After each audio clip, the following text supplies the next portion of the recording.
I don't understand what abortion has to do with love. Matter of fact, if you love somebody, you should be willing to receive whatever that comes from the person. Yes. There are some men that are pathological liars. They have made you kill the first baby. You still do not have sense. You kill second baby. You say, baby, you love me now. You see, if you are not ready to have a child, why start it in the first place? That's a red flag. Of course, there are some men you should never have anything to do with. Now, this teaching today is looking at for many people, mostly young people, because I've seen that abortion now is climbing. In 2015, the number of this sort of abortion wasn't so. Yeah.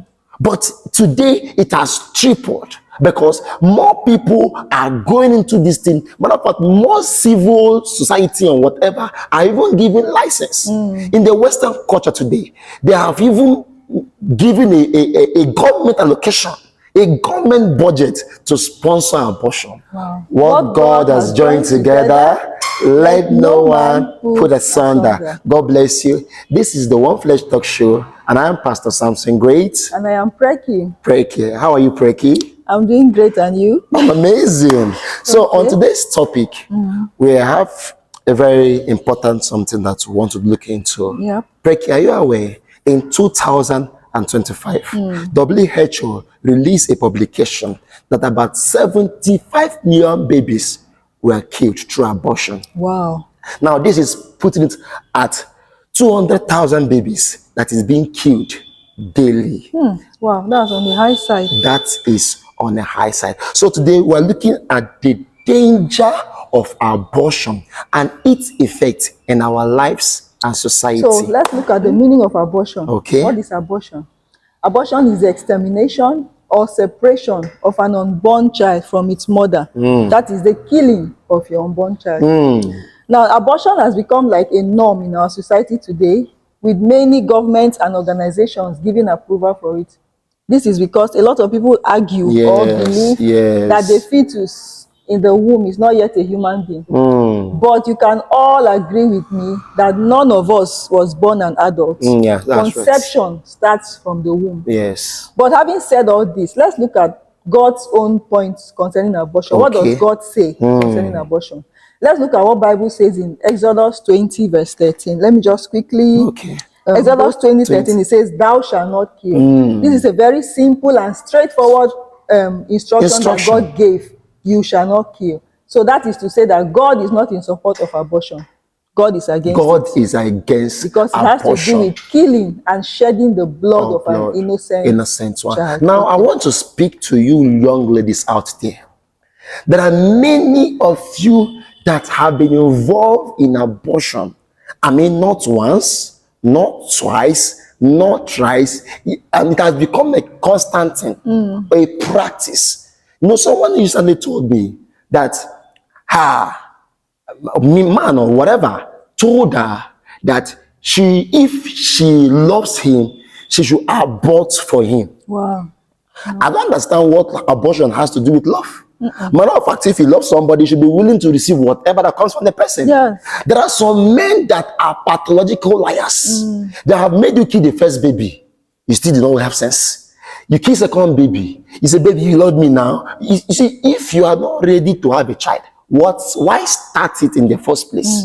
That's a red flag. Of course, there are some men you should never have anything to do with. Now, this teaching today is looking at for many people, mostly young people, because I've seen that abortion now is climbing. In 2015, the number of this sort of abortion wasn't so. Yeah. But today it has tripled because more people are going into this thing. Matter of fact, more civil society and whatever are even giving license. In the Western culture today, they have even given a government allocation, a government budget to sponsor abortion. Wow. I mean, the government is now sponsoring the mothers of children, of babies. So now, let's even look at one of the dangers of abortion again. One of the dangers of abortion is the extermination of your future seed. When you kill your future seed, you don't have a future. Yes. Because anybody we celebrate today was a future someday in the womb of a somebody. You talk about George Bush, Talk about Obama. You talk about Ronaldo. You talk Nelson about Mandela. Nelson Mandela. Talk about Ben Carson. This was people that were babies. Imagine if those people were aborted. Wow. What would be the future of South Africa without Nelson Mandela? What would be the future of football without Pelé? What would be football without Messi and Ronaldo? Imagine they were killed. So anything you do to the baby in your womb is cutting off the future of your unborn generation. Yes. Let me tell you something, my dear. Are you aware there's somebody called Umaru Musa Yar'Adua that was the president of Nigeria some time ago? Yes. The mother has also produced a vice president before. Yes. I mean, this woman has produced 3 to 4 people in government.